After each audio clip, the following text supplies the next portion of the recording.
What would the most underrated Coen Brothers movie be? Would it be Oh Brother, Where Art Thou?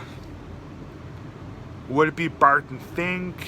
Because no, Barton Fink was very well received, but who remembers Barton Fink, right? Would it be The Man Who Wasn't There? I don't know. But I feel like reviewing The Man Who Wasn't There because I think that out of the best received Coen Brothers movies, that The Man Who Wasn't There, it deserves the least amount of obscurity. But, you know, hopefully it find some sort of resurgence. So The Man Who Wasn't There is it's a little bit of a comedy, but it's mostly neo-noir. It stars Billy Bob Thornton, Frances McDormand, James Gandolfini, Tony Shalhoub, and one standout in the film. It's actually not any of its stars. It's the cinematography by Sir Roger Deakins. Sir Roger Deakins is the hottest cinematographer in the world, and this movie taking place in the 1950s. It's a black and white, and the strong uses of shadow, the strong contrasts of black and white in this film is amazing. Now, of course, black and white films being made in the 2000s, it wasn't anything new, but the way that the contrast and the clashings between the black and white is done in The Man Who Wasn't There is great. It looks awesome here. The movie's protagonist is Billy Bob Thornton, and it was the same year that he did Monsters Ball, which was the hotter film.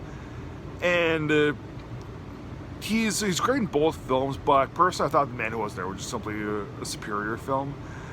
And I get him not winning an Academy Award for this one, but he should have gotten nominated. I mean, like, he's so subtle, but he's great. He's great. It's aside from him doing Sling Blade, this is probably my favorite Billy Bob performance. So he plays this unhappy barber who one day is approached by this man who pitches an idea to do dry cleaning. So thinks that it would be a good idea, a good investment, possibly get him out of the hair cutting business. So, but he doesn't have a lot of money to put up to be a potential partner. So he decides, hey, I'll blackmail, I'll put some investment towards it.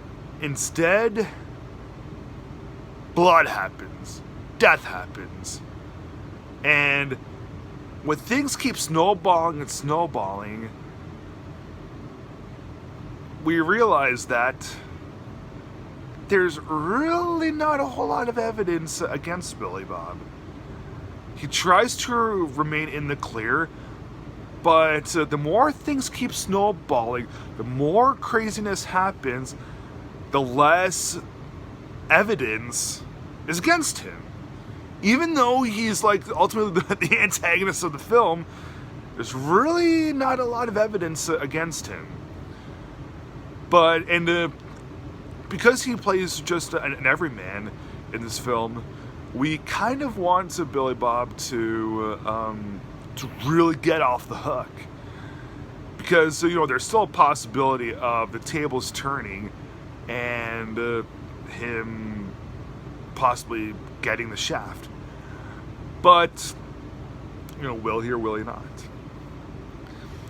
This movie is just about pitch perfect, but it kind of gets ruined near the end because there's a storyline, there's a subplot with Scarlett Johansson, which I thought went on way too long. It could have been like maybe a 5-minute thing, if that.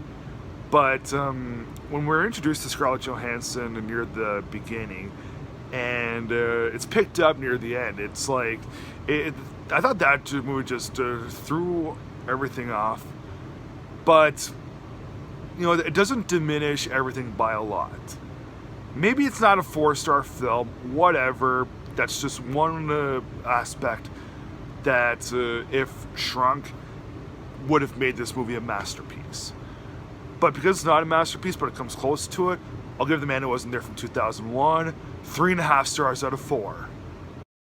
Thanks for watching. Please like, subscribe, comment, and I'll see you again next time.